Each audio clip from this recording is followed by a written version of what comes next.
Hello and welcome back to the channel. My name's Adam Cooper and today we're going to be talking about what it's like to get around Halifax. Now obviously the main ways to get around the city is by walking, by bus or by car. There are taxis and Ubers, but I'm classing them as vehicles. The peninsula has a lot of great restaurants and a lot of great shopping down here, and a lot of the main events that happen through here, like Jazz Fest and things like that, happen on the peninsula. So if you spend any time in Halifax or you live near to Halifax, there's a good chance you can end up on the peninsula at some point. Just before the pandemic hit, the city decided it wanted to be a bike-friendly city, and they installed bike lanes throughout the peninsula, the city and the surrounding area.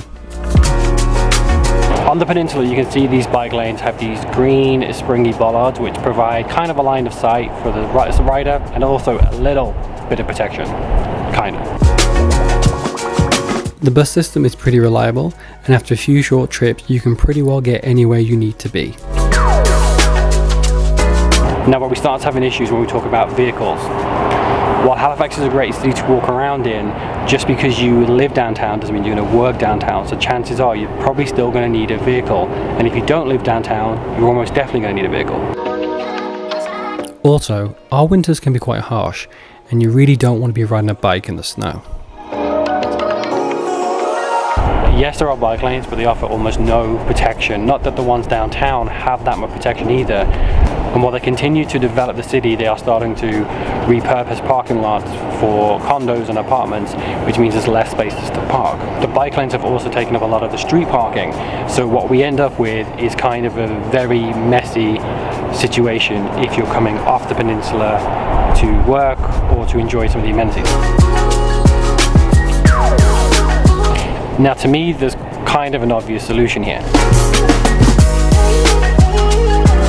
The ferry currently runs between Dartmouth and Halifax, but if they were to add a few more boats and a few more stops like in Bedford and the Dingle, that would actually get cars off the road, and it would be a really nice way to get downtown.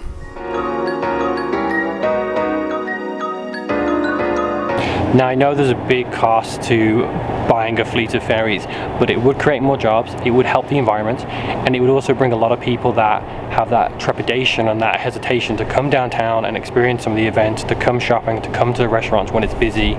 It would give them an easy way to get back onto the city.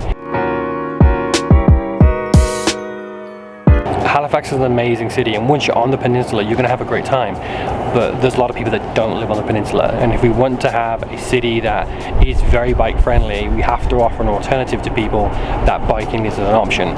Where I live, if I was to bike downtown to go to a nice restaurant, by the time I finished the ride I'd smell like an otter.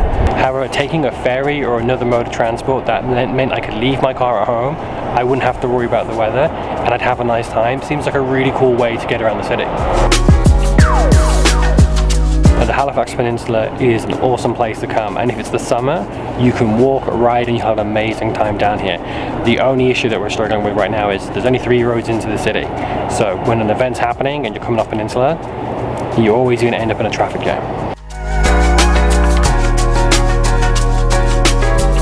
So thank you for watching this week's video. Don't forget to like, comment and subscribe, and if you've got any questions about Halifax, please let me know in the comments below.